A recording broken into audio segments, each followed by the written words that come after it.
ज्या माऊलीनं सुराज्याचं देखणं स्वप्न शिवछत्रपतींच्याच नव्हे तर इथल्या प्रत्येक मराठी माणसाच्या मनामनात, त्या राजमाता राष्ट्रमाता मासाहेब जिजाऊ,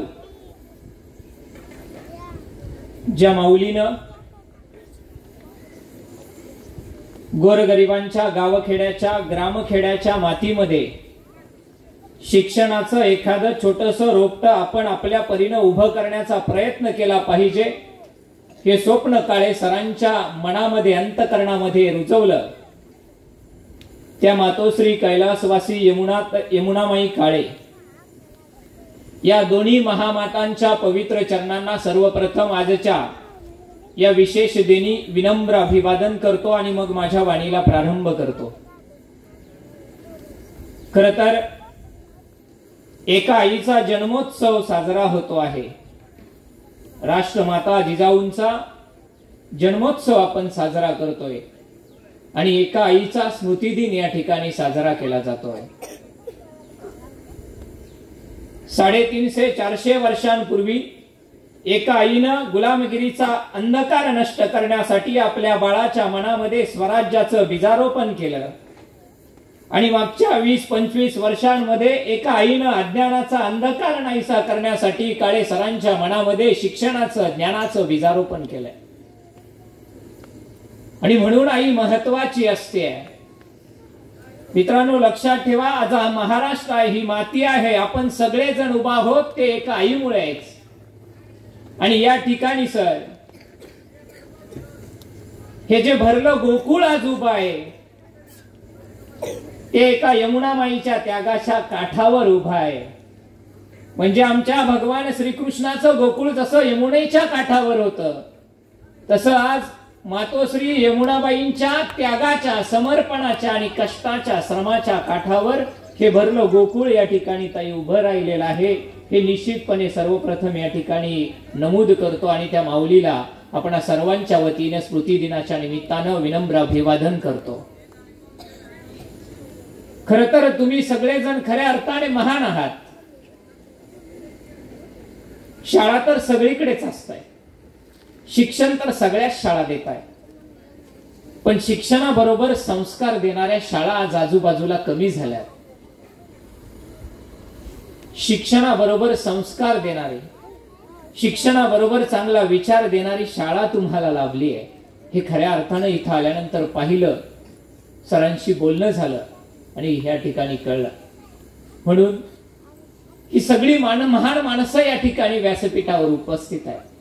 संस्थापक आदरणीय काळे सर असतील, मुख्याध्यापिका काळे मॅडम असतील, उपाध्यक्ष जगताप साहेब असतील, सर्व पालक वृंद असतील, पत्रकार सर असतील, सर्व पालक बंधू भगिनी माता आणि समोर उभ्या असलेल्या ज्यांच्यासाठी हा सगळा वागयज्ञ, विचार यज्ञ, संस्कार यज्ञ या ठिकाणी संपन्न होतोय ते माझे लाडके विद्यार्थी मित्रांनो, आज या जिजाऊ महोत्सवाच्या निमित्तानं पहिलं पुष्प गुंफण्याची सुवर्ण संधी तुम्ही मला दिली, ही माझ्यासाठी देखील आनंदाची गोष्ट आहे.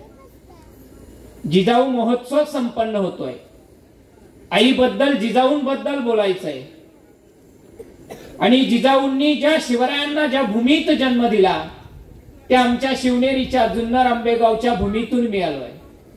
हा एक माझ्यासाठी एक आनंदाची गोष्ट आहे, एक आनंदाचं पर्व आहे की शिवरायांच्या जन्मभूमीतून आलेल्या माझ्यासारख्या एका मावळ्याला या बारामतीच्या मातीमध्ये जिजाऊ महोत्सवाच्या निमित्ताने समोर बसलेल्या विद्यार्थ्यांशी हितगुज करण्याची संधी या ठिकाणी मिळते आहे. आईबद्दल त्यांच्या मनावर कुठेतरी एखाद दुसरं अक्षर, एखादा शब्द कोरण्याची संधी माझ्यासारख्या शिक्षकाला या ठिकाणी मिळते आहे.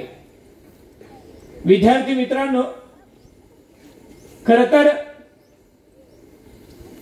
संत तुकारामांच्या नावानं तुमचं विद्यालय तुम्हाला माहिती आहे. संत तुकाराम, त्यांचे अभंग तुम्हाला माहिती आहे. ज्ञानोबा तुकाराम हा जयघोष साऱ्या महाराष्ट्राला माहित आहे. पण तुकारामांनी अनेक अभंग लिहिले, पण तुकारामांवर लिहिलेला एक अभंग आहे आणि त्या अभंगामध्ये ते संत असं म्हणतात, तुकाराम तुकाराम नाम घेता कापे यम. तुकाराम असे व्यक्ती होते. तुकाराम मराठीतले महाकवी होते.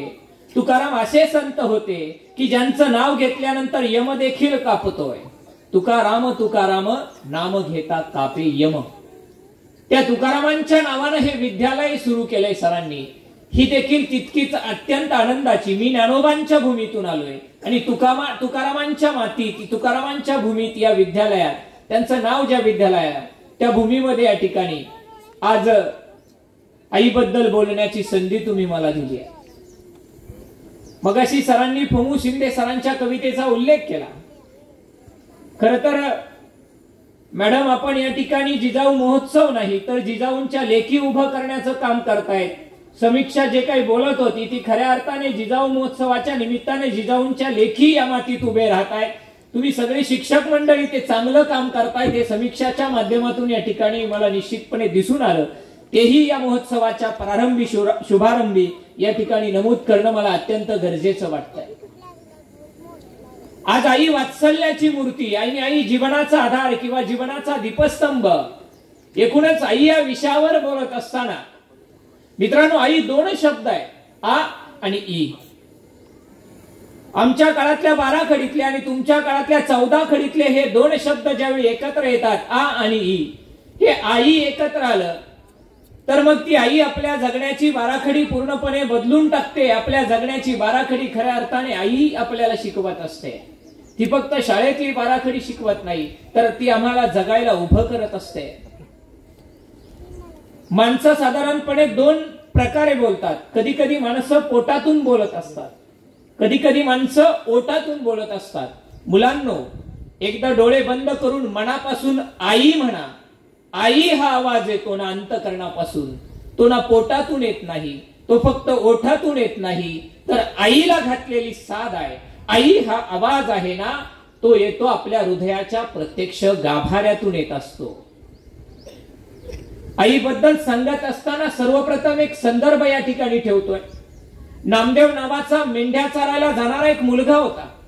त्याचा एक नित्यक्रम होता. दररोज सकाळी उठायचं, आपल्या मेंढ्या घ्यायच्या आणि रानात चरायला घेऊन जायचं. जाताना त्याच्याबरोबर तो एक ढोल घेऊन जायचा. मेंढ्या चरायला सोडायच्या. माळावर मेंढ्या चरायला सोडल्यानंतर एक मोठा उंच दगड होता. त्या दगडावर जाऊन तो उभा राहायचा आणि आपल्या हातातला ढोल जोरजोरात वाजवू लागायचा. त्या ढोलाच्या तालावर एक चांगल्या प्रकारचं लोकगीत गाणं तो म्हणायचा. अनेक दिवसांपासून त्याचा हा दिनक्रम चालू होता.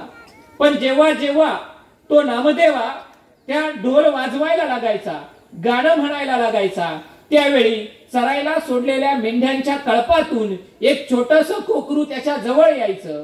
त्याच्या वाजणाऱ्या ढोलाकडे पाहत राहायचं, त्याचबरोबर त्याचं गाणं ऐकत राहायचं. मागच्या 1-2 महिन्यांपासून हाच उपक्रम चालू होता. नामदेव ढोल वाजवायला लागला, नामदेव गाणं म्हणायला लागला की त्या मेंढ्यांच्या कळपातून एक छोटंसं कोकरू चरायचं सोडून बाहेर यायचं, नामदेवाच्या जवळ यायचं, त्याच्या वाजणाऱ्या ढोलाकडे एकटक पाहत राहायचं, त्याचं गाणं ऐकत राहायचं. नामदेवाला कळायचंच नाही हे कोकरू असं वेड्यासारखं का करतंय, त्याला माझ्या ढोलाचा काही ताल कळतोय का, त्याला मी जे गाणं म्हणतोय ते कळतंय का.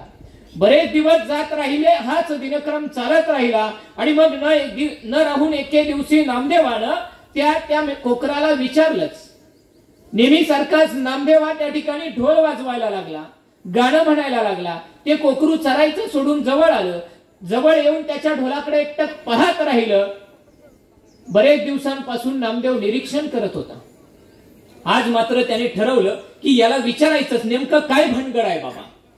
नामदेवाने त्याला विचारलं, का रे बाबा कोकरा लेकरा, मी पाहतोय गेल्या 2 महिन्यांपासून मी ढोल वाजवायला लागलो, मी गाणं म्हणायला लागलो की तू चरायचं सोडून येतोस, बाकीच्या मेंढ्या चरत असताय, तू मात्र इकडे पळत येतोस, माझ्या ढोलाकडे एकटक पाहत राहतोस, माझं गाणं ऐकत राहतोस. सांग, तुला माझ्या ढोलाचा ताल कळतो का, सांग तुला माझ्या गाण्याचे बोल कळतात का. त्यावेळी त्या कोकरानं उत्तर दिलं, नामदेव दावदारा, मला तुझ्या ढोलाचा तालही कळत नाही, मला तुझ्या गाण्यातले बोलही कळत नाही. मला एवढंच कळतंय, तुझ्या ढोलाला लावलेलं जे कातड आहे ना, ते माझ्या आईच्या शरीराचं कातड आहे. कातड्याच्या पल्याड जाते ना, ते असते आईचं नातं, ती असते दोस्तांनो आई. म्हणून कविवर्य फमू शिंदे म्हणतात, जत्रा पांगते पालं उठतात, जत्रा पांगते संपते पालं उठतात, पोरक्या जमिनीला मात्र उमाळे दाटतात.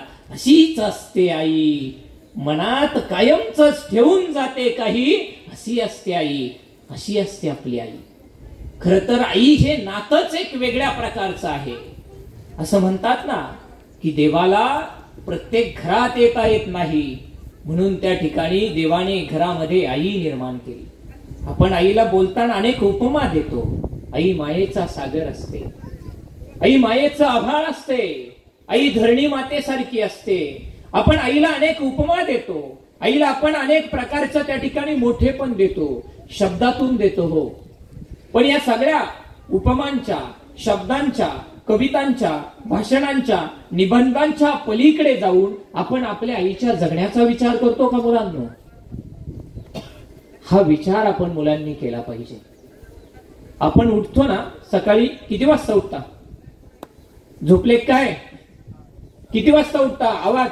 मी पण सर आहे तुमच्या सरांसारखाच. हा, 6, 7. छान, चांगली गोष्ट आहे. लहान आहेत ना.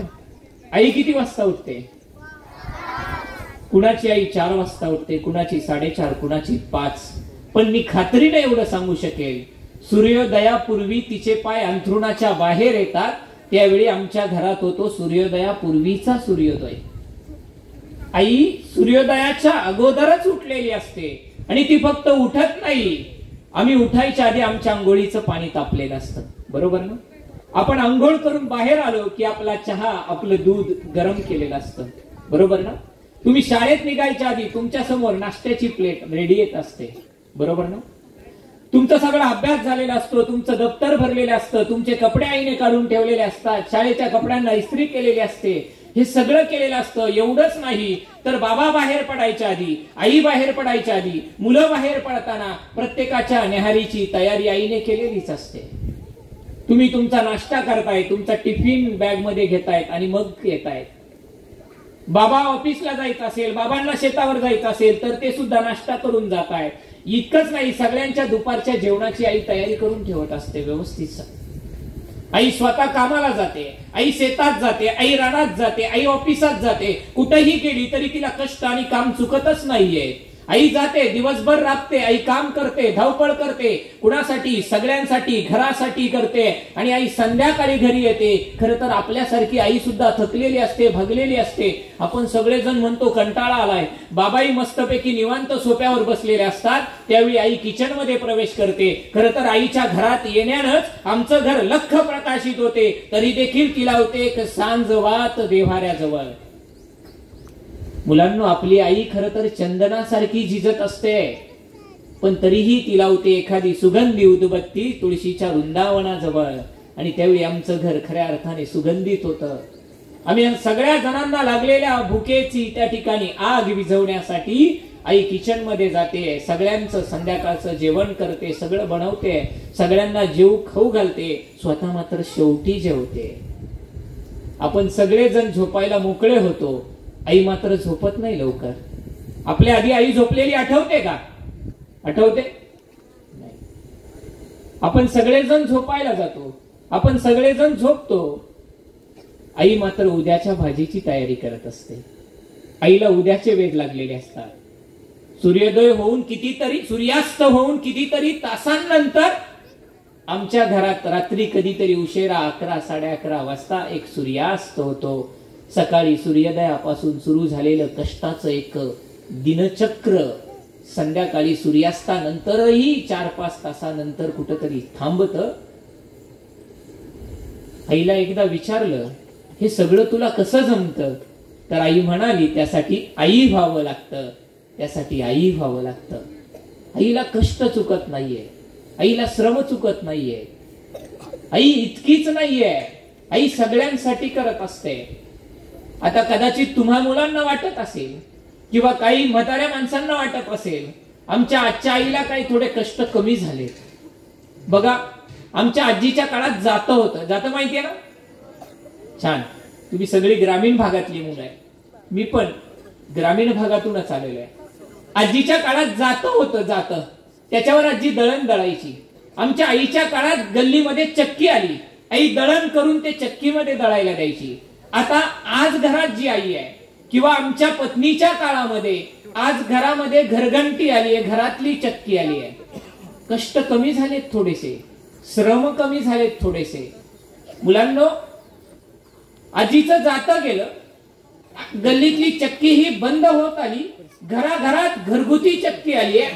कष्ट कमी झाले, वेळ थोडासा वाचला जातोय, पण ते दळण, ते पीठ आणि आईला जी भाकरी करायची आहे ती भाकरी मात्र तिच्यापासून चुकली आहे का?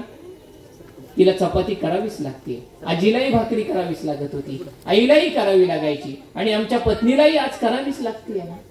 म्हणजे घरातल्या आईपासून, घरातल्या स्त्रीपासून ही भाकरी कधीच चुकली नाहीये. आजीच्या काळात पाटा वरवंटा होता. आईच्या आजीच्या काळात माहितीये मुली, पाटा वरवंटा आहे ना घरी? कुणाकुणाच्या घरी आहे? छान, चांगली गोष्ट आहे. अजून तुमच्याकडे सर ग्रामीण वैभव बऱ्यापैकी टिकून आहे.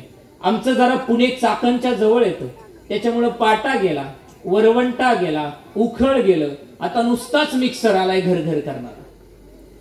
मिक्सर आला, तुम्ही म्हणाल मिक्सर आला, मग जरा घरातल्या स्त्रीचं, आईचं काम कमी झालं, थोडं कष्ट कमी झाले, वेळ थोडा वाचायला लागलाय. पण त्या मिक्सर मध्ये कुटलेली वाटलेली जी चटणी असते, त्या चटणीची वेदना त्या आयांच्या हाताला जी झोंबते ना, ती वेदना आजीपासून तशीच आहे. आईच्याही हाताला ती वेदना तशीच होती. आजच्या आधुनिक मम्मीच्याही हाताला मिरचीनं चटणीनं होणारी वेदना मात्र चुकलेली नाहीये, ती तशीच आहे. म्हणजे आईचे कष्ट कमी होत आहे, आई बदलते, आईचा वेळ थोडासा वाचतोय, पण आईचं काम मात्र चुकत नाही, आईचं दुःख मात्र चुकत नाही, आईची वेदना मात्र मित्रांनो चुकत नाहीये. आणि म्हणून कवी प्रशांत असणारे एके ठिकाणी फार सुंदर असं म्हणतात, कवी प्रशांत असणारे आपल्या कवितेत असं म्हणतात की मुलगा म्हणाला आईला, आई दिव्याची वात मोठी कर, मला वाचायला दिसत नाही.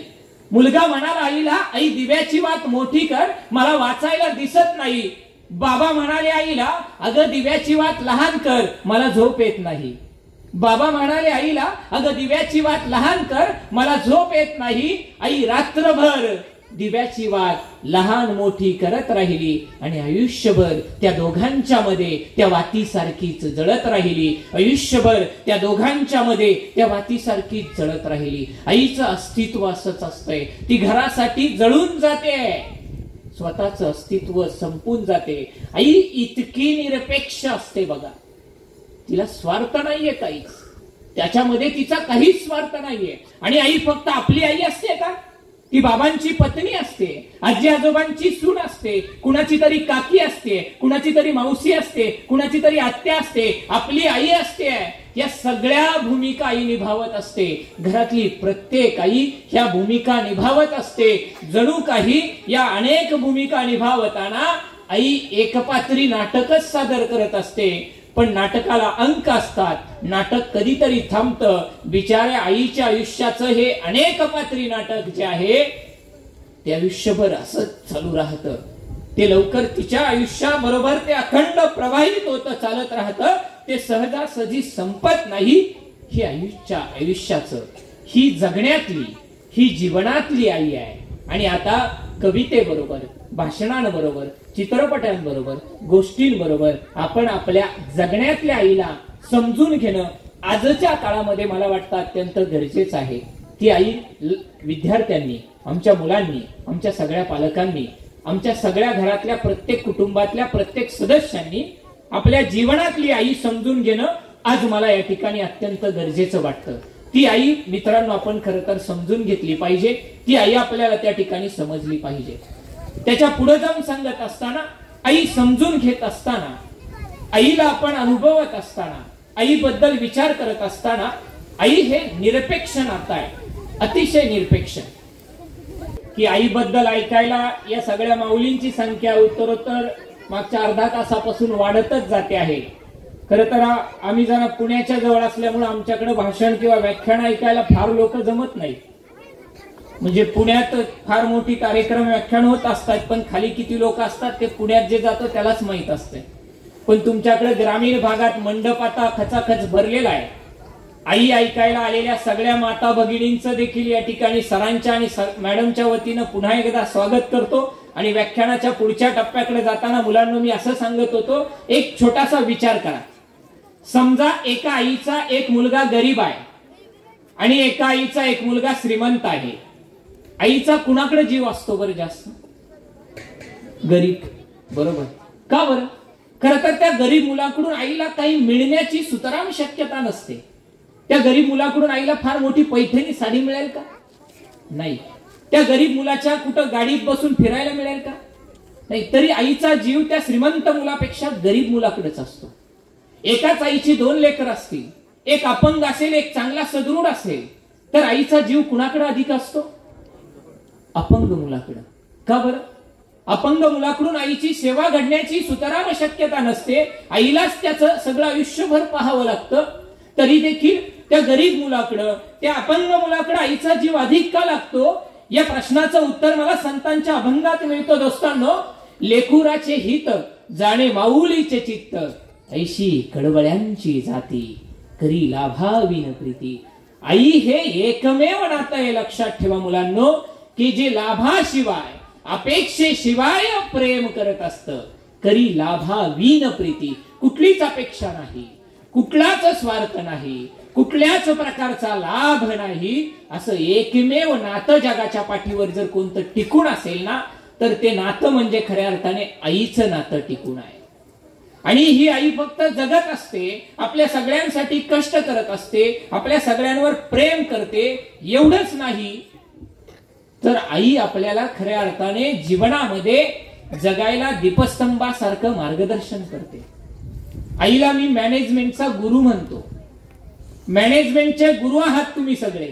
का बरं? पाठीमागे माता भगिनी बसलेल्या आहेत. तुम्ही भिजवलेल्या मटकीला बरोबर तेव्हाच मोड येतात जेव्हा तुम्हाला त्याचं कालवण करायचं असतं. बरोबर घरातलं पीठ संपण्याच्या आधी तुम्ही दळून ठेवलेलं दळण त्या ठिकाणी येतं, घरात येत असतं. हे सगळं मॅनेजमेंट आई करत असते. आणि म्हणून आई मॅनेजमेंटचा गुरु आहे. त्याच्या पुढे जाऊन मी नेहमी सांगत असतो की आई स्वतःची तुटलेली चप्पल, मुलांनो, आई स्वतःची चप्पल तुटलेली पुन्हा पुन्हा शिवते, सांधते आणि तुम्हाला मात्र स्पोर्ट्सचे शूज घेऊन देते. त्यावेळी आपल्याला कळतं खऱ्या अर्थाने व्यवस्थापन म्हणजे काय असतं. एखादी पुण्यासारख्या शहरात ऑफिसला जाणारी एखादी आई, मुलींनो, रिक्षाचे पैसे वाचून ऑफिस मधनं घरी येताना पुण्यातल्या बसच्या गर्दीत उभं राहून अनेक धक्के खात आई रिक्षाचे पैसे वाचवते आणि बसने घरी येते आणि वाचवलेल्या पैशातनं तुम्हाला आईस्क्रीम घेऊन येते. त्यावेळी कळतं अर्थशास्त्र म्हणजे काय असतं. आई हे जगण्याचे धडेच आपल्याला देत असते. एकदा माझ्या आईला तिच्या मैत्रिणींनी विचारलं गळ्यातल्या सोन्याच्या दागिन्यांबद्दल. आईच्या गळ्यात फारसे सोन्याचे दागिने नव्हतेच. तिच्या मैत्रिणींनी दागिन्यांबद्दल विचारलं. त्यावेळी माझी आई असं म्हणाली होती, माझी मुलं हेच माझे सोन्याचे दागिने आहेत, हीच माझी संपत्ती आहे. आईचं ते उत्तर ऐकल्यानंतर मला कळालं, अरे जगण्याचं तत्वज्ञान म्हणजे काय असतं.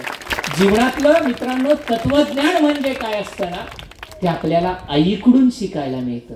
ते आपल्याला आई सांगत असते, ते आपल्याला आई शिकवत असते. हे तत्वज्ञान शिकवत असते आई. महाभारतामध्ये ज्यावेळी अर्जुन गलितगात्र झाला, अर्जुनानं आपला धनुष्य जमिनीवर ठेवला आणि भगवंताला सांगितलं मी नाही लढू शकत, आता मी गलितगात्र झालोय. त्यावेळी भगवान श्रीकृष्णानं अर्जुनाला लढायला उभं करण्यासाठी गीता सांगितली, भगवद्गीता सांगितली. आपली आई आपल्या मुलांच्या जीवनातला अर्जुन ज्यावेळी असा हरतो, निराश होतो, नाराज होतो, गलितगात्र होतो, त्यावेळी आपली आई देखील आपल्याला जगण्याचं तत्वज्ञान सांगते, जगण्यातली गीताही सांगते आणि संघर्षासाठी, जगण्यासाठी उभं करत असते. मित्रांनो, आई आपल्याला लढण्यासाठी उभं करते. खऱ्या अर्थाने मी नेहमी सांगतो की आई इतिहासातली फार मोठी प्रेरणा आहे. आई इतिहासातली प्रेरणा आहे. इतिहासाच्या पानापानावर आईने दिलेल्या प्रेरणेतून आम्हाला इतिहास घडतो. ज्यांचा महोत्सव, जन्मोत्सव आज आपण साजरा करतोय, त्या जिजाऊ मासाहेबांनी शिवबांना सांगितलं. काय सांगितलं शिवबांना? काय दाखवलं माहित आहे का? विजापूरवरून बाल शिवराय आणि जिजाऊ मासाहेब पुण्याला यायला निघाल्या होत्या. त्यांनी मध्यंतरी थांबून त्यांना विजयनगर साम्राज्याचे अवशेष दाखवले. मित्रांनो, विजयनगर तुम्हाला इतिहासामध्ये असेल, 7वीच्या इतिहासात आहे. विजयनगरच्या साम्राज्याचा विध्वंस परकीय शत्रूंनी केला. तिथं त्याचे शिल्लक राहिलेले अवशेष जिजाऊ साहेबांनी दाखवले. शिवबांना दाखवलं आणि सांगितलं, काय सांगितलं की शिवबा, परकीय सत्तांनी इथलं येतदेशी, आपल्या देशातलं, आपल्या भूमीतलं, आपल्या धर्माचं, आपल्या संस्कृतीचं राज्य नष्ट केलंय. पुन्हा एकदा तुम्हाला या मातीवर आपलं राज्य उभं करायचंय. आपल्या माणसांसाठी आपलं राज्य, आपलं स्वराज्य या ठिकाणी तुम्हाला उभं करणं गरजेचं आहे, हे जिजाऊंनी सांगितलं. तुम्हाला सगळ्यांना माहिती आहे शिवरायांनी अफजल खानाचा वध कसा केला, कुठं केला, कोणत्या गडावर. छान इतिहास पाठ आहे सगळ्यांचा. प्रतापगडावर शिवरायांनी अफजल खानाचा वध केला. कशानं, वाघनखांच्या साह्यानं. आपल्या सगळ्यांच्या लक्षात राहिलं, प्रतापगड लक्षात राहिला, वाघनख लक्षात राहिली, त्या ठिकाणी जीवा महालानं सय्यद बंडाला मारलं ते लक्षात राहिलं. पण या सगळ्याच्या पाठीमागे एक प्रचंड मोठी प्रेरणा होती, एक स्फूर्ती होती, की कोण असेल तर ती राष्ट्रमाता राजमाता जिजाऊ मासाहेब. कमी वयाचे शिवराय, अतिशय तरुण शिवबा. अफजल खानासारखा बलाढ्य शत्रू ज्यावेळी स्वराज्यावर चालून आला, स्वराज्य नुकतंच उभं राहत होतं, शिवरायांचं वयही फार नव्हतं, त्या ठिकाणी मावळे आपल्याकडे फार नव्हते, शिवरायांकडे फार अशा प्रकारचं सैन्य नव्हतं, ते सैन्य सुसज्ज देखील नव्हतं. अशा वेळी इतक्या मोठ्या शत्रूवर विजय मिळवणं ही केवळ अशक्य गोष्ट होती. ती शक्य गोष्ट कशामुळे झाली असेल तर ती आईच्या प्रेरणेतून झाली. शिवराय अफजल खानाच्या भेटीला जायला निघाले. आऊसाहेब जिजाऊंचं दर्शन घेतलं आणि आऊसाहेब जिजाऊंचं दर्शन घेऊन शिवराय महालातून बाहेर पडत होते. त्यावेळी शिवरायांच्या डोळ्यामध्ये अश्रू होते. ते अश्रू भीतीचे नव्हते दोस्तांनो. छत्रपतींना अफजल खानाकडे जाण्याची भीती अजिबात वाटत नव्हती.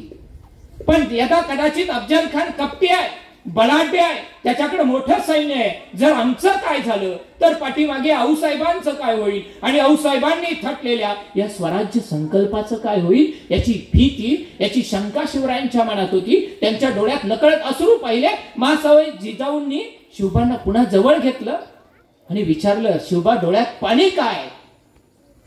शिवराय निरुत्तरित झाले.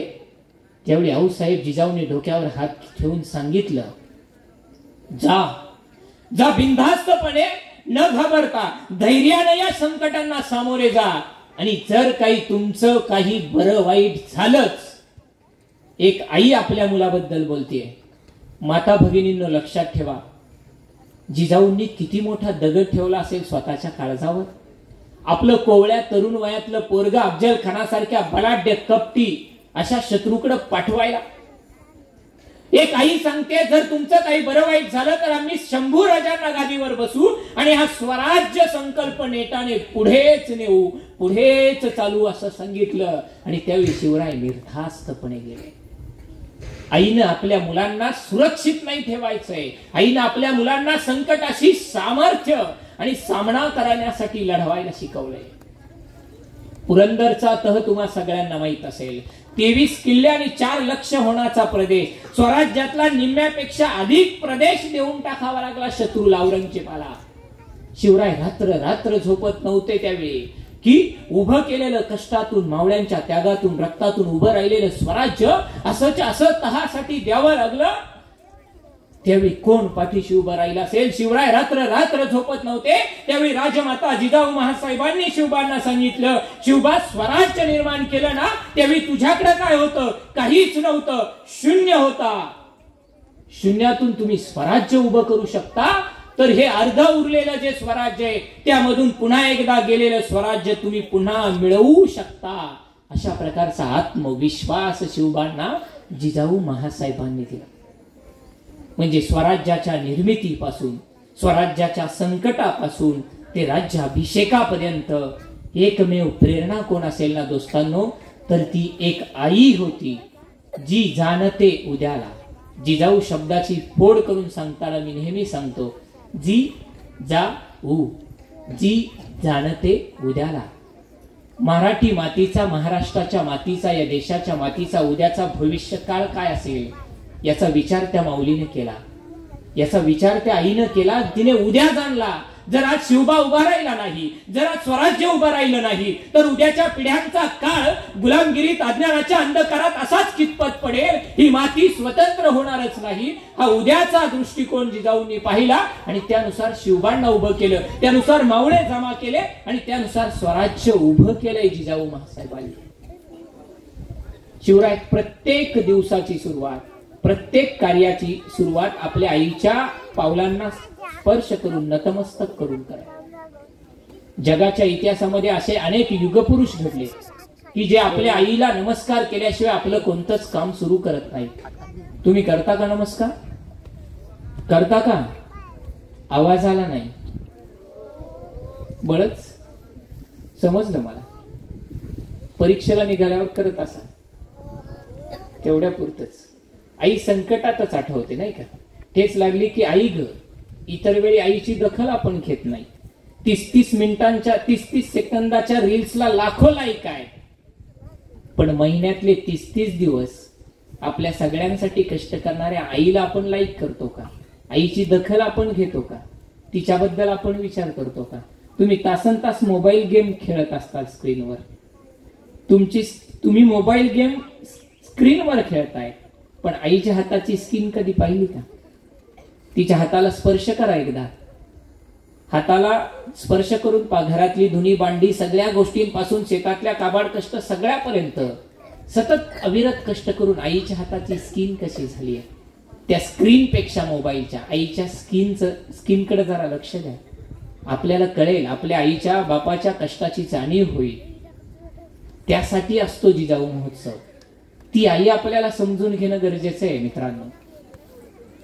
युगपुरुष छत्रपती शिवाजी महाराज, युगपुरुष स्वामी विवेकानंद, कर्मवीर भाऊराव पाटील अशी कित्येक महान माणसं होती जी आपल्या प्रत्येक शुभ कार्याची सुरुवात, आपल्या दिवसाची सुरुवात आपल्या आईला नतमस्तक करून करायची. किती छोटी गोष्ट असते की शाळेसाठी घरातून बाहेर पडताना आईच्या पदस्पर्श करायचा आहे. आईच्या चरणावर. तुम्हाला रील्स बनवायला जेवढा वेळ लागत नाही ना, त्याच्यापेक्षा कमी वेळ आईच्या पाया पडायला लागेल मित्रांनो. पण आईचा मिळालेला आशीर्वाद, आईच्या आशीर्वादानं जी जी कामं सुरू झाली या देशाच्या इतिहासात ती शेवटपर्यंत गेली आहे. आईच्या आशीर्वादानं, आईच्या प्रेरणेतून स्वराज्य निर्माण झालं. तोरणा किल्ल्यापासून ते राज्याभिषेकाच्या 32 मन सिंहासनापर्यंत पोहोचलं. आईच्याच आशीर्वादानं रयत शिक्षण संस्थेची स्थापना कर्मवीर भाऊरावांनी केली आणि महाराष्ट्राच्या मातीमध्ये रयतेच्या, गोरगरिबांच्या, बहुजनांच्या शिक्षणाचा वटवृक्ष उभा राहिला. काळे सर, तुमच्या देखील या छोट्याशा वटवृक्षाची सुरुवात आईच्याच आशीर्वादानं झाली आहे. एक दिवस या छोट्याशा रोपट्याचा वटवृक्ष झाल्याशिवाय राहणार नाही याची खात्री या ठिकाणी आम्हाला वाटते आहे. म्हणून आईचा आशीर्वाद घ्या, आईच्या विचारांची प्रेरणा घ्या. आईपासून कुठेतरी प्रेरणा घेऊन, ऊर्जा घेऊन आपण पुढे गेलं पाहिजे. दोस्तांनो, आई फक्त मनुष्य प्राण्यात आहे का? आई फक्त आपली आई आहे का? नाही, सगळ्यांची आई आई असते ना. मी नेहमी सांगतो, आई हे जागतिकीकरण आहे. तुमची आई बारामती मधली, आमची आंबेगावची आई असेल, पुणे जिल्ह्यातली आपण सगळे, आपण एखादा दुसरा जिल्हा घेऊ, गडचिरोली आदिवासी भागातली एखादी आदिवासी माता असेल आणि पुणे जिल्ह्यातली आपली आई असेल, किंवा आफ्रिकेच्या बेटावरची एखादी तिथली माता असेल, किंवा अमेरिकेतली हायफाय मॉम असेल. या सगळ्यांमध्ये बदलतायत फक्त शब्द. कुणी माय म्हणतं, कुणी आई म्हणतं, कुणी मम्मी म्हणतं. अमेरिकेत किंवा अलीकडे तुमच्याकडे पण शहरात मॉम कॉमन झालीये. मॉम हरकत नाही, बदलतायत फक्त शब्द. आई तर तीच आहे ना. आई बद्दल बोलायचे शब्द बदलले. आम्ही आई म्हणायचो, आजही आई म्हणतो. तुम्ही मम्मी म्हणत असाल, उद्या मॉम पण कॉमन होईल आपल्याकडे पण, हरकत नाही. पण आई मात्र ती आहे, तीच आहे. तिचं मातृत्व तेच आहे, ते बदलत नाहीये. आणि ते मातृत्व म्हणून आई हा विचार आहे, आई ही भावना आहे, आई हे मातृत्व आहे. आई व्यक्ती नाही मित्रांनो, फक्त आई वृत्ती आहे, आई प्रवृत्ती आहे. आणि म्हणून ती फक्त मनुष्य प्राण्यात नाही, तर गोठ्यात वासरांना या चाटतात गाई, चारामुखी पिलांच्या चिमणी हळूच देई. गोठ्यातली गाय असेल, वासराची गाय असेल, चारा भरवणारी ती येवलीशी चिऊताई असेल, या सगळ्या आई आहेत. आमच्या बहिणाबाई कवयित्री पाखरातली एक फार मोठी आई आम्हाला दाखवतात. खोप्यामध्ये खोपा सुगरणीचा चांगला, खोप्यामध्ये खोपा सुगरणीचा चांगला, देखा पिलासाठी जीव झाडाले टांगला. कुठंतरी ओढ्या नाल्याच्या काठावर एखाद्या काटेरी झाडाच्या शेंड्याला तुम्ही घरटं पाहिलंय का? कुणाचं असतं ते घरटं? सुगरणीचं घरटं असतं, चिमणीचं नाही. चिमणीचं आतमध्ये असतं. असं शेंड्याला लटकलेलं जे घरटं असतं ना, ते सुगरण नावाच्या पक्षिणीचं असतं. ती त्या शेंड्याला लटकून आपल्या पिलांसाठी घरटं बांधते. म्हणून बहिणाबाईंनी म्हटलंय, देखा पिलासाठी जीव झाडाले टांगला. आई आपला जीव तिथं झाडाला टांगून ठेवते. अशी आई सगळीकडे असते. आपण जगासाठी, जगाच्या कल्याणासाठी पसायदान मागणाऱ्या ज्ञानेश्वरांना एकेरी ज्ञानेश्वर नाही म्हणत, ज्ञानेश्वर माऊली म्हणतो आपण. म्हणजे पुरुषामध्ये असलेली मातृत्वाची माऊली आहे ती. सगळे वारकरी ज्यावेळी वारीला जातात, तिथं गेल्यानंतर ते विठ्ठलाला विठ्ठल पांडुरंग एवढं म्हणून थांबत नाही, तर ते विठाई म्हणतात. विठू माझा लेकुरवाळा. विठाई म्हणजे लोकोत्तर पुरुषांमध्ये असलेली मातृत्वाची जी हृदय आहे, मातृत्वाची जी काही भक्ती आहे, ती सुद्धा आई आहे. ती मातृत्वाची गोष्ट सुद्धा आईशी संबंधित आहे. आणि म्हणून मातृत्वाची अशी एक छोटीशी गोष्ट तुम्हाला सांगतो. गोष्ट आवडते ना? नक्की. गोष्ट असंच, ज्यानं खऱ्या अर्थाने महाराष्ट्राला आणि मराठी साहित्याला एक सोन्याचं पान दिलं, ज्याने खऱ्या अर्थाने मराठी साहित्यामध्ये आई अजरामर करून दिली, ते साने गुरुजी, त्यांची श्यामची आई. माहित आहे ना सगळ्यांना? श्यामची एक गोष्ट सांगतो तुम्हाला. कदाचित तुम्ही श्यामची आई वाचला असेल. कुणी कुणी वाचलंय पुस्तक श्यामची आई? वाचलंय का बरं? मागच्या काही मुलांनी वाचलंय, छोट्यांनी वाटतं. कदाचित त्यांच्या आईनं एखादी श्यामची गोष्ट सांगितली असेल. चांगली गोष्ट आहे. आपली आई आपल्या बाळांना ज्या गोष्टी सांगते ना, त्यानुसारच मुलं पुढे घडत असतात. जिजाऊमा साहेबांनी शिवरायांना रामायण सांगितलं, महाभारत सांगितलं, म्हणून या मातीमध्ये शिवभारत घडलंय. आपण आपल्या बाळांना काय दाखवतो? जिजाऊंनी त्या विजयनगर साम्राज्याचे अवशेष दाखवले. जिजाऊंनी सांगितलं बायका नाचवायच्या नाही, शिवबा बायका वाचवायच्या. म्हणून शिवछत्रपतींचं रयत कल्याणकारी, स्त्रीला मान सन्मान देणारं स्वराज्य उभं राहिलं. आज आपण आपल्या बाळांना काय दाखवतोय? आपल्या बाळांच्या हातात आपण काय देतोय? या सगळ्या गोष्टींचा विचार आपण खरं तर खऱ्या अर्थाने केला पाहिजे. त्या दृष्टीने एक छोटीशी गोष्ट सांगतो मुलांना, लक्षात ठेवा. आईचे जे संस्कार असतात ना, त्या बोटात रुतून बसलेल्या अंगठी सारखे असतात. अंगठी माहिती आहे ना?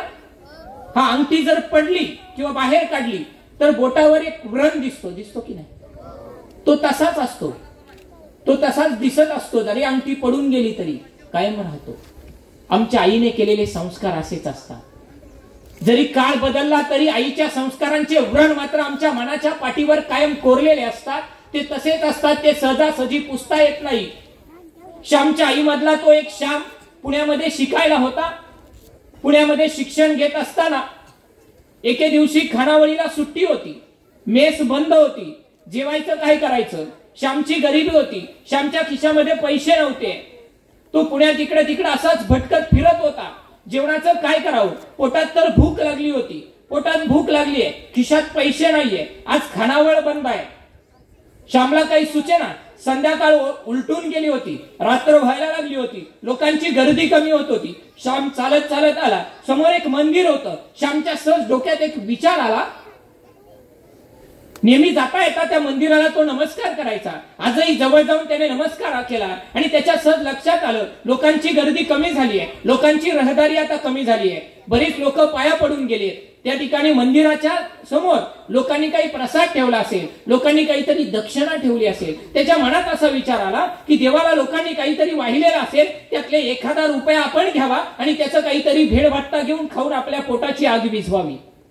श्याम मंदिरात गेला, मूर्ती समोर गेला, नमस्कार केला. समोर खरोखरच त्या काळातले जे काही पैसे असतील तेव्हाचे साने गुरुजींच्या काळातले, ते पैसे त्या ठिकाणी टाकलेले होते, लोकांनी वाहिलेले होते, त्यातला एखादा पैसा उचलावा, नकळत असा विचार श्यामच्या मनात आला. पोटातली भूक त्या ठिकाणी त्याला त्या विचारापर्यंत घेऊन गेली. त्याच्या हात समोर आले, एक पैसा उचलणार, तितक्यात जणू अंतःकरणातून आपल्याच आईचा आवाज आला, श्याम चोरी कधीच करू नको, श्याम आयुष्यात कधीच दुसऱ्याचं काहीच घेऊ नको.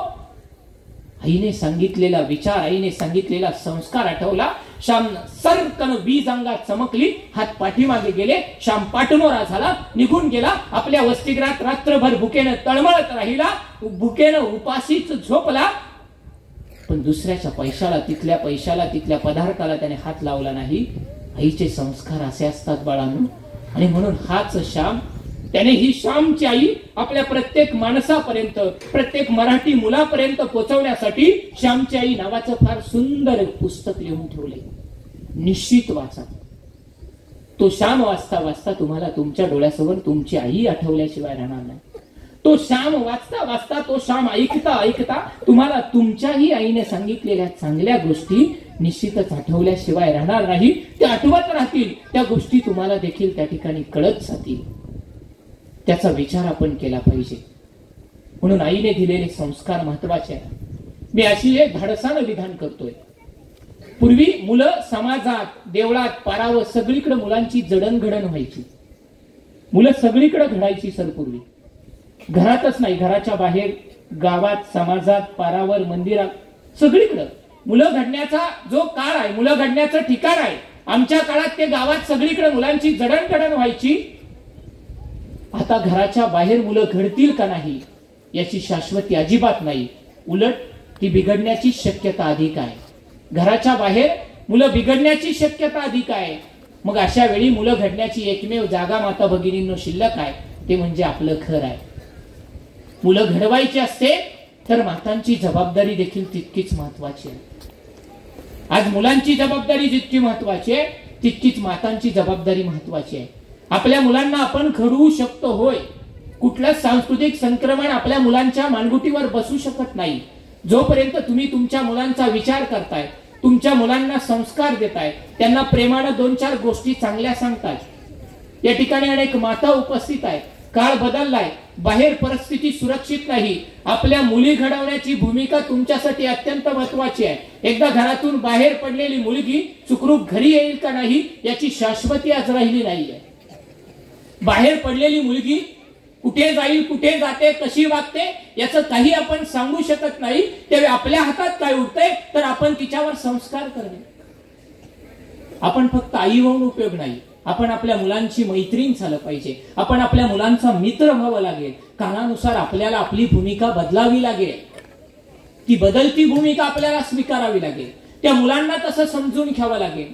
मी नेहमी सांगत असतो, पालक उपस्थित असताना तुम्ही एखाद्या समारंभाला जाता, लग्नाला जाता, वाढदिवसाला जाता, कुठल्याही कार्यक्रमाला जाता, पै पाहुण्यांकडे, आप्तेष्टांकडे, त्यावेळी पहिल्यांदा पहिलं विचारलं जातं, कस काय, बरं आहे ना? पहिला प्रश्न बरोबर हाच असतो ना. पहिला प्रश्न बरं आहे ना. दुसरा प्रश्न कोणता असतो माहितीये? मुलांचं काय चाललंय, बरोबर. दुसराच प्रश्न असतो. असं विचारतात का तुम्हाला? बरं घर कसं काय, घराला कलर दिला का, कोणता दिला, एशियन पेंट दिला का, कोणता दिला, गाडीचे टायर बदलले का, गाडी बदलली का, गाडीला गॅस लावला का, गाडीत नवीन काय केलं का, किती तोळे सोन्याचे दागिने केले, काय विचारतात. पहिला प्रश्न असतो बरे आहात ना, आणि दुसरा प्रश्न असतो मुलांचं काय चाललंय, पोरांचं काय चाललंय, कोण कुठं शिकतंय, कुणाचं काय चाललंय. का बरं? आपल्या बाकीच्या भौतिक संपत्तीतलं काहीच विचारलं जात नाही सर. 2च प्रश्न विचारले जातात. त्यातला दुसरा प्रश्न असतो मुलांचं काय चाललंय. कारण मी मगाशी अगोदरच सांगितलं, मुलं ही संपत्ती आहे. हीच आपली खरी संपत्ती आहे. ही संतती आपली संपत्ती आहे. तो आपला भविष्य काळ आहे. आज एखादी माता, आज शहरांमध्ये पाळणा घरांची संख्या वाढली आहे. आईला कामाला जायचंय, आईला धावपळ करायची आहे, आईला पैसे कमवायचे, आईच्या पर्समध्ये मोठे एटीएम कार्ड असले पाहिजे, आईच्या पर्समध्ये क्रेडिट कार्ड असले पाहिजे. असू द्या, असलेच पाहिजे. पण निदान लेकरू 5-6 वर्षाचं तर होऊ द्या. 3 वर्षाच्या पोराला पाळणा घरात ठेवून आई जातीये कामाला. कशासाठी? संपत्तीसाठी. मग हे काय? ही संपत्ती नाही का?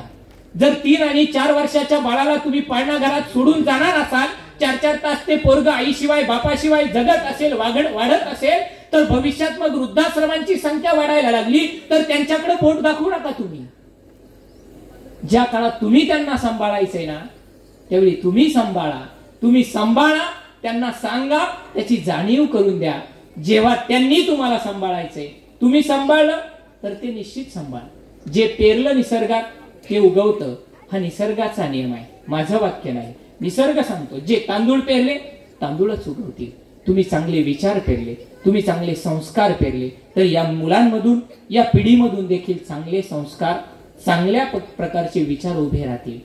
शिवाजी जन्माला यावे पुन्हा असं सगळ्यांना वाटतं, पण शेजारच्या घरात शिवाजी जन्माला घालायचे असतील तर आजच्या आईने जिजाऊ व्हावं लागेल.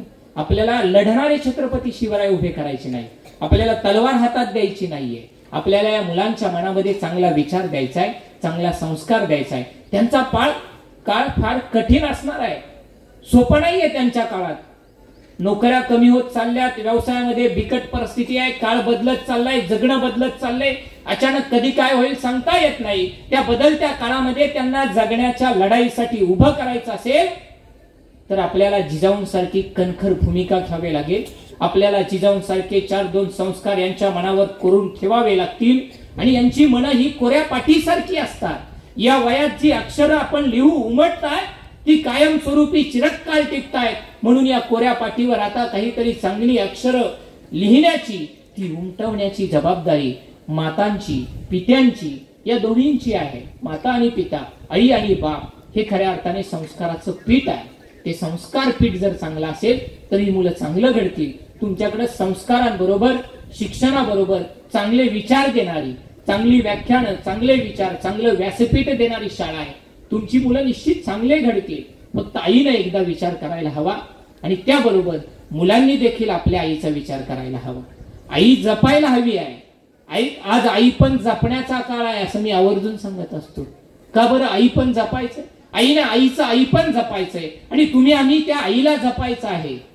आई बदलत चालली आहे काळाच्या प्रवाहामध्ये. अलीकडे तर आईच्याच उदरात आईचाच अंत. श्रीभ्रूणात्याची संख्या वाढतीये, त्याची कुणालाच नाही खंत. आई बदलत चालली आहे. आई बद्दलच्या संकल्पना बदलल्या. सरोगेट मदर सारख्या संकल्पनेतून तर मातृत्वाचाच बाजार मॅडम मांडला जातोय. आई विकण्याची गोष्ट नाहीये, आई पैसे देऊन मिळवण्याची गोष्ट नाहीये. आई संस्कार आहे, विचार आहे, ती नैसर्गिक प्रवृत्ती आहे. ती आई पण जपण्यासाठी तुम्हा मुलांची देखील भूमिका सगळ्यात महत्वाची. कुणाला आवडेल रे? आपल्या आईच्या डोळ्यात पाणी आलेलं आवडेल का तुम्हाला? नाही ना? नक्की हो म्हणते? नाही ना? आपल्या आईच्या डोळ्यात आपल्या दुःखामुळं, आपल्या वर्तणुकीमुळे जर पाणी आलं तर आवडेल का मुलांना? नाही. आपल्याला नेहमी आवडेल आपली आई आपल्यामुळे आनंदी असली पाहिजे. आई तुम्हाला जेवण देते, जीवनात उभं करते, जीवनही तीच देते. म्हणजे आपलं सर्वस्व ती असेल तर त्या आईच्या डोळ्यामध्ये आपल्यामुळे दुःखाश्रू नाही आले पाहिजे, आलेच तर आनंदाचे अश्रू आले पाहिजे. त्या आईसाठी आपण फक्त नमस्कार नाही करायचा आहे. ती जे सांगते, ती जो विचार करते तो आपण आपल्या अंगीकरणात आणला पाहिजे, आपण आपल्या मनामध्ये घेऊन गेला पाहिजे. मुलींनी घरामध्ये आईला थोडी मदत केली पाहिजे. करताय ना? कोण कोण करत? छान, सगळ्या मुली मदत करताय, चांगली गोष्ट आहे. ती आई भाग्यवान आहे. आणि ती फक्त आई तुम्हाला मदत म्हणून नाही सांगत आहे. तुमच्या लक्षात येत आहे का मुलींनो? तुम्हाला फक्त मदत, तुम्ही तिला मदत करावी, तिचं काम हलकं व्हावं म्हणून ती आई नाही काम सांगत. तिला माहिती आहे या आजच्या मुली उद्याची आई असणार आहे, आजची मुलगी उद्याची कुटुंबातली स्त्री असणार आहे. त्याची ती शिकवणी असते. त्या आईला ते माहित असतं, ती त्या पद्धतीने मुलींना बरोबर तयार करत असते. मग आपल्या मुलींनी देखील आईच्या संस्कारातून, आई सोबत घरात काम करता करता तिच्या बरोबर सगळ्या गोष्टी शिकून जगण्याची गोष्ट चांगली शिकून घेतली पाहिजे. आणि मुलांनो लक्षात ठेवा, तुम्ही जगाच्या पाठीवर कुठेही जा, कुठेही तुम्ही मोठं होण्याचा निश्चित प्रयत्न करा. आणि नाही मोठं होता आलं तर एक लक्षात ठेवा फक्त, की आपल्यामुळे समाजामध्ये आपल्या आईची मान, आपल्या बाबांची मान खाली जाईल, त्यांच्या डोळ्यामध्ये दुःखाश्रू येईल असं कधीच त्या ठिकाणी वागू नका. मग ते खऱ्या अर्थाने, तो खऱ्या अर्थाने आईचा उत्सव असेल, तो आईसाठी आनंदाचा क्षण असेल. आणि मगच आपण जिजाऊ महोत्सव सारखे उत्सव साजरे केल्याचा आपल्याला खऱ्या अर्थाने आमच्या संस्थेला, या शाळेला त्या ठिकाणी तो उत्सव सफल झाला अशी भावना या सगळ्या मोठ्या लोकांच्या मनामध्ये असेल. आपण त्या ठिकाणी आई आणि वडील हा विचार, हा वास्तुपाठ समोर ठेवून, तो पाठीशी घेऊन आपण पुढे आयुष्यामध्ये मार्गक्रमण त्या ठिकाणी केलं पाहिजे. ते मार्गक्रमण करत असताना काळ थोडासा कठीण आलाय, थोडं मोठी मुलं आहेत, मोठ्या मुली आहेत, म्हणून एक छोटासा संदर्भ जाता जाता आवर्जून सांगतो. तो संदर्भ एवढ्यासाठी सांगतो की बघा, सरांच्या आईनं आयुष्यभर कष्ट केलंय. सरांच्या आईनं आयुष्यभर कष्ट केलं. वासुदेवानं टोपलीत घेऊन श्रीकृष्णाला वाचवलं. या माऊलीनं, या यमुना माऊलीनं आपल्या श्रीकृष्णाला पाठीत घेऊन शेतावर नेऊन ठेवलं आणि ती तिकडे खुरपण्याचं काम करत होती. इतक्या बिकट परिस्थितीतून ही माऊली वाढली आहे. दुसऱ्याच्या शेतावर मोलमजुरी करणाऱ्या एखाद्या आईचा या ठिकाणी स्मृतिदिन साजरा होतोय. त्या आईनं घडवलं, पण त्याचबरोबर सरांनी त्याची जाणीव ठेवली, तो विचार, ती जिद्द घेऊन सर आयुष्यात उभे राहिले. म्हणून इथं भरल्या गोकुळासारखी एक छोटीशी का होईना शिक्षण संस्था उभी राहिली. लक्षात ठेवा पालक बंधू भगिनींना मी आवर्जून या ठिकाणी सांगेल, गोष्ट किती मोठी आहे आणि किती हायफाय आहे हे महत्वाचं नाहीये, ती गोष्ट किती चांगली आहे. शाळा किती मोठी आहे हे महत्वाचं नाहीये, शाळा किती हायफाय आहे ते महत्वाचं नाहीये, ती शाळा किती चांगली आहे, ती आपल्या बाळांचा किती चांगला विचार करते, ती त्यांना कशा प्रकारे घडवते का, त्या शाळेमध्ये सर्वांगीण व्यक्तिमत्वाचा विकास होतोय का, याचा विचार आपण केला पाहिजे. आणि मी आवर्जून सांगेन, शिक्षण तर मुलांना आता गुगल आणि युट्यूबवर मिळतंयच आणि मिळेल हो, पण सर्वांगीण शिक्षण आणि व्यक्तिमत्वाचा विकास करायचा असेल तर असं एखादं छोटस आणि दृष्टिकोन चांगला ठेवून चांगली स्वप्न मुलांना देणारं शिक्षण संकुल आपल्या समाजाच्या, आपल्या कुटुंबाच्या, आपल्या या वाडीच्या परिसराच्या गरजेसाठी खऱ्या अर्थाने तितकंच महत्वाचं आहे, त्याच्या विकासासाठी महत्वाचं आहे. आज इथं बसलेली अनेक मुलं उद्या तुमच्या कुटुंबाचा घटक आहेत, उद्या या समाजाचे घटक आहेत, उद्या हेच या भागाचे, हेच या राष्ट्राचे चांगले सुजाण नागरिक आहेत. ते नागरिक घडले पाहिजे. त्यासाठी हा 2-2, 4-4 दिवसांचा या उत्सवाचा खटाटोप ही सगळी माणसं करता असतात. राष्ट्रमाता जिजाऊ मासाहेबांचा जन्मोत्सव आणि मातोश्री यमुनाताईंचा स्मृतिदिन हे निमित्त आहे. उद्देशाचा असा आहे, या मुलांमध्ये चैतन्य निर्माण झालं पाहिजे, मुलांमध्ये काहीतरी विचार आणि प्रेरणा या वयामध्ये पेरली पाहिजे. तो विचार देण्याचं काम छोट्याशा शेवटच्या गोष्टीतून सांगतो. गोष्ट आमच्या पुणे शहरातली आहे. पुणे माहितीये ना? पुणे गेलात का पुण्याला? असंच डोरलीवाडी सारखं माझं गाव आहे छोटस शिनोली म्हणून. आमच्या गावाकडून मुलं असं छोट्याशा शाळेत शिकतात, तिथल्या कॉलेजला जातात. काही तुमच्यासारखी हुशार मुलं असतात, ती पुण्याच्या विद्यापीठासारख्या किंवा पुण्यातल्या मोठ्या कॉलेजमध्ये जातात उच्च शिक्षण घेण्यासाठी. आमच्या गावाकडच्या परिसरातला असाच एक मुलगा उच्च शिक्षण घेण्यासाठी पुण्यात गेला होता. मागच्या वर्षभरापासून तो पुण्यामध्ये शिक्षण घेत होता. पुण्यामध्ये शिक्षण घेतोय, फार मोठं छान मोठं हायफाय कॉलेज आहे, तिथंच वसतिगृहामध्ये तो राहत होता. एक दिवस अशी सायंकाळची वेळ होती. कॉलेजच्या समोर गार्डन होतं, बाग होती. पुण्यातलं कॉलेज आहे, थोडं मोठं गार्डन होतं. तिथं एक कॅन्टीन होतं. कॅन्टीन मधून तिथं मुलं मुली चहा घेऊन येत होती.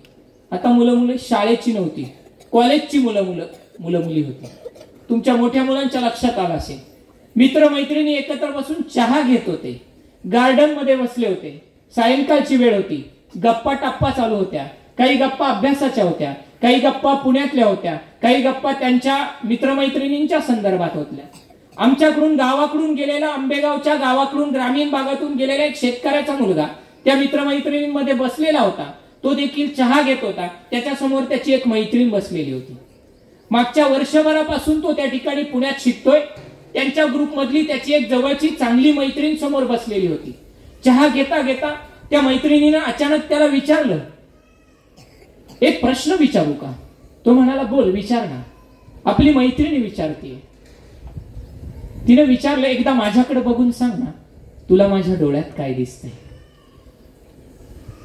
त्या पुण्यात शिकणाऱ्या, पुण्यात राहणाऱ्या चांगल्या स्टँडर्ड घरातल्या त्या मुलीनं विचारलं, आमच्या गावाकडून गेलेलं पोरगं, सांग ना तुला माझ्या डोळ्यात काय दिसतंय? तो काहीच बोलला नाही, काहीच नाही. त्याला काय बोलावं सुचेनाच.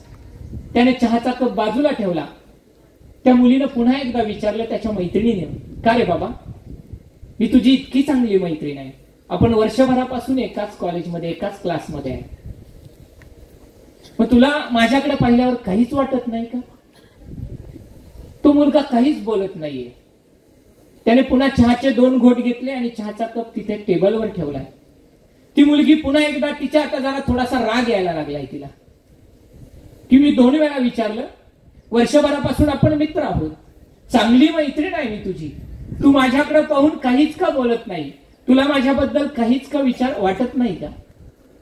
ती 3ऱ्यांदा विचारते, बघ ना माझ्या डोळ्यात काय दिसतंय का? आता मात्र तो मुलगा उभा राहिलाय. त्यानं चहाचा कप बाजूला ठेवला, तो ताडकन उभा राहिला. तो उभा राहिल्यानंतर ती पण खुर्चीतनं उभी राहिली. तिला वाटलं आता काहीतरी उत्तर देणार आहे. ती पुन्हा विचारते, बोल बोल, सांग ना, मी आतुर आहे तुझे शब्द ऐकण्यासाठी, तुला माझ्या डोळ्यात काय दिसतंय का? एखादा पुण्यातला पोरगा असता तर त्याने सांगितलं असतं, दादांनो तुझ्या डोळ्यात गुलाबाची फूल दिसताय, तुझ्या डोळ्यात ताजमहाल दिसतोय, वगैरे वगैरे. तिलाही कदाचित तशीच अपेक्षा होती वाटतं.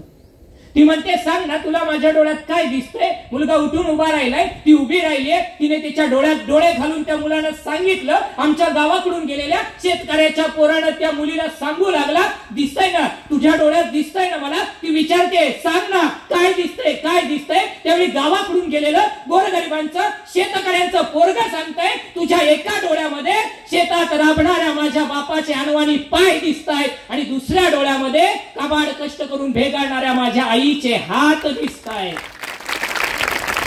दोस्तांनो लक्षात ठेवा, जोपर्यंत रानात काबाड कष्ट करणाऱ्या बापाचे पाय आणि घराघरापासून शेता रानात राबणाऱ्या आपल्या माईचे आईचे हात तुम्हाला आठवत आहेत, तोपर्यंत तुम्ही जगातली प्रत्येक अशक्य गोष्ट शक्य करू शकता. आणि तोपर्यंतच तुम्ही तुमच्या आयुष्यामध्ये यशस्वी होऊ शकता. म्हणून ते भेगाळणारे हात आणि पाय कधीच विसरू नका. जाताना अजून एक सांगतो, मातेबरोबर मातीलाही कधी विसरू नका. माती सुद्धा माय असते. तुम्ही आम्ही शेतकऱ्यांची पोरं, आपले आईबाप काळ्या मातीला माय म्हणतात. काळी माती आमची आई, ती सुद्धा आपली आई आहे. त्या डोरलेवाडीच्या या परिसरातल्या या मातीलाही कधी विसरू नका.